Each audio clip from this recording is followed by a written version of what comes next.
তো যখন বলা হয়েছে তখন আমি গ্রাউন্ড বলেছি first of all I am confident যে বাংলাদেশ আর্মি অফিসার যাদেরকে ফলসলি ইমপ্লিকেটেড করা হয়েছে তাদের ফেয়ার চান্স আছে তারা বেকসুর খালাস পাবে। যদি তাই হয় তারা যাতে বেকসুর যখন খালাস হবে তখন যেন তারা বাংলাদেশ সেনাবাহিনীতে তাদের কমান্ড রিজিউম করতে পারে, সেই জন্য আমরা সেটা চাই। এখন প্রশ্ন হলো যে প্রশ্ন করা হয়েছিল আমাকে যে একজন বেসামরিক এবং একজন চিফ জাস্টিস যদি কোর্টে আসতে পারে, তো আমি বলেছি যে মিলিটারি রেজিমেন্টেশন লাইফটা ইজ ডিফারেন্ট।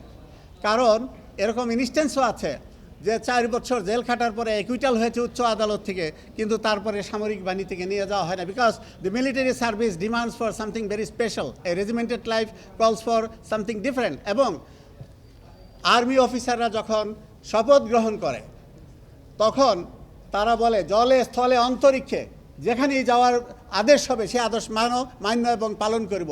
দ্যাট মিনস সেনাবাহিনীর অফিসাররা they are prepared to sacrifice their life, they are prepared to defend the sovereignty of the nation even to the peril of their life.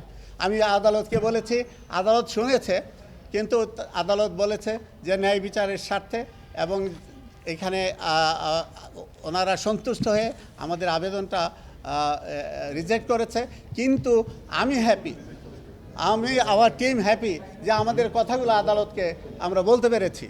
এবং আমি আপনাদের জন্য বলি যে সেনাবাহিনীর সিস্টেমটা ডিফারেন্ট। আমি আরও বলেছি আদালতকে যে একজন সেনাবাহিনীর কর্মকর্তা তিনি 2টা আইনের আন্ডারে এবং কিছু কিছু ফান্ডামেন্টাল রাইট, মৌলিক অধিকার তাদের জন্য রহিত করা হয়েছে। These are the sacrifices they are doing. Not only that, the training, 3 বছর বাংলাদেশ মিলিটারি একাডেমির যে ট্রেনিং, পৃথিবীর কোনো সংস্থায় কোনো প্রতিষ্ঠানে এই ট্রেনিং নাই। কেন তারা করে? তারা এই ট্রেনিংগুলো করে to keep them fully prepared for the war, এবং এইটা ডিফারেন্ট একটা সিচুয়েশন। আমার বক্তব্যটা ছিল যে কেন আমরা ভার্চুয়াল অ্যাপিয়ারেন্স চাচ্ছি তাদেরকে, যাতে they are not exposed to an environment পরবর্তী যেটা একটা লিগ্যাল কমপ্লিকেশন বা প্রসিডিউরাল বা প্র্যাকটিসের কমপ্লিকেশন তৈরি করতে পারে, যে after they and I am confident যে there is a fair chance যে তারা বেকসুর খালাস পাবে, তখন যেন তারা সেনাবাহিনীতে ফিরে যেতে কোনো সমস্যা না হয়। এই বক্তব্য আমি দিয়েছি।